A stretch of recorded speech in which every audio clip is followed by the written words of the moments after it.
Hello, welcome back to Rev Endurance Sports and another edition of what is in our stand today. In this channel or on this channel, we typically talk about bike repair, new products. Sometimes I do product reviews and any and all things that come to mind that I want to share with you. So if you think that type of subject matter would interest you, please don't hesitate to hit that subscribe button. Also the notification bell so that you can get a notification every time I post a video. So what I was talking about today is that I'm doing an overhaul on a bike. And so sometimes my customers will ask me, hey, how do you get the bike so clean? And I love that wow factor. And I love that first impression when the customer comes to pick up their bike and they look at it. And I wish I had a hidden camera to record it, because they'll say things like, oh my God, my bike hasn't been this clean since it was new.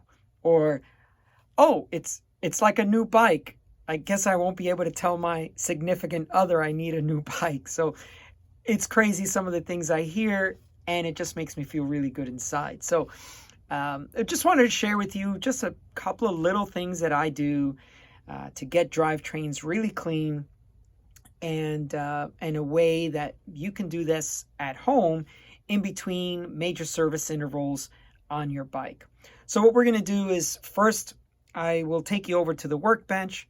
I have some components laid out, and then I will also show you a trick or two on how to clean cassettes. Okay, so here we go. This will be a rough transition, but if you've been on my channel for a while, you know that this is how it goes. All right, so the first thing is, whenever I do any type of service on a bike, I like to have a clean working area, a clean counter, and I like the white rag situation because it really just shows the orderly.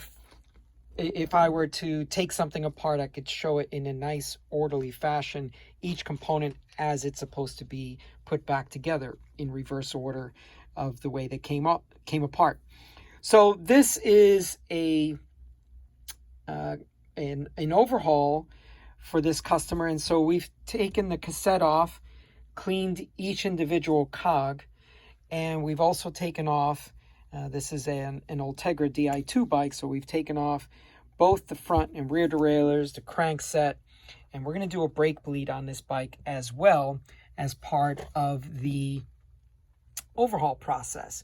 Normally you would replace cables and housing, but because this is not a mechanical bike, the need for cables and housing to be replaced, well, there isn't any.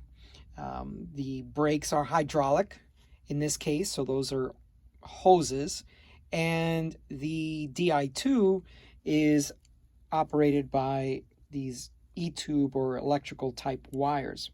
All right, so what I wanted to show you is, when I take the cassette off of a bike, off of a wheel, I usually will dunk it in this solution here. And this is, and I don't get a kickback from Muck Off, but they just make really good products. And even though they are very effective, they actually smell quite nice, which, if you're doing stuff at home and you're not in a well-ventilated area, that might be a plus. So I use this drivetrain cleaner, and that gets so much of the grease off that the customer is usually very, very impressed when they pick up their bike. And then once I've gotten it clean, I've gotten most of the dirt off, then I'll go back with something like this. And if you read the back of this, it'll say that it's designed to be water dispersing once you have already cleaned it with, let's say, running water. But in my shop, I don't have just outside the door, I don't have a spigot, and I don't have a way to wash bikes. So I typically do most of the bike cleaning dry. In other words, no actual running water, a hose, and all kinds of other cleaning products. Basically, I just use Dawn in a spray bottle, and that usually helps me get most light dirt off of a bike. And so I just have it here in a spritzer bottle, and I just spray it on and wipe it off. They're really, I mean, bikes shouldn't get that dirty, but if they are caked with mud, if it's a mountain bike or something, or someone's gone graveling on a wet day and there's a lot of mud caked onto the bike, then sure, I may take it outside, hose it off, and then let it dry in the sun, and then go back and do all the preservation, because what you're trying to do is remove all the dirt, but you're trying to keep any water from permanently, or not permanently, but staying on there until it dries. You want to be able to get rid of it. So I also use a compressor with an air nozzle on it, and I blow the things out of it. So one other thing I wanted to share with you is when I do, let's say, cassette cleaning. So let me show you how I do that real quick. So generally what I would do is, and here's a little bonus tip. So when you're putting cassettes on, what you're looking for is, you see where my thumb is right here? That is a small notch compared to all the other notches, right? So we have that small notch, and then what you want to do is match it with this small notch, okay? Because all the others will be the same, but that is your key. That's the one that's going to guide your cassette back on. So here we go. Put that on there. And this is hard to do when filming and looking through the screen. All right, so there it is. Now, the tip I was going to share with you is that if you use a rag like this, these cassette teeth, or the cog teeth, by the way, the full assembly of, in this case, 11 cogs is called a cassette, and then each individual is called a cog. But if you use this, then what happens is it'll pull these little fibers out, and as you're trying to clean inside here, well, it's just harder to do. So what I recommend is any type of rag that has a smooth finish like this, or an old t-shirt.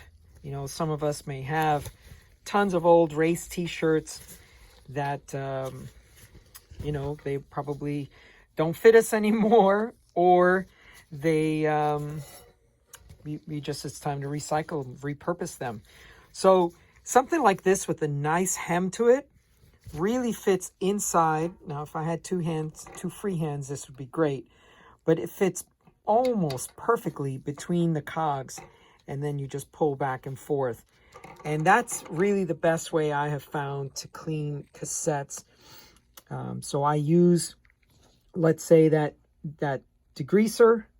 I use a toothbrush to scrub, and then I put more degreaser down, and then run this type of cleaning cloth through there. So that's just some quick tips on how to clean cassettes, how to clean drivetrain parts. And, you know, the more you use the drivetrain cleaner, this one here, the easier your life's going to be. It really, really cleans stuff very, very well, as you can see here. So, okay, that's all for now. I do appreciate all of you who have subscribed. If you haven't, feel free to do so. It's free. Doesn't cost you anything, and hopefully you gain some knowledge from tuning into my channel. Okay, thanks so much, and we will see you up the road.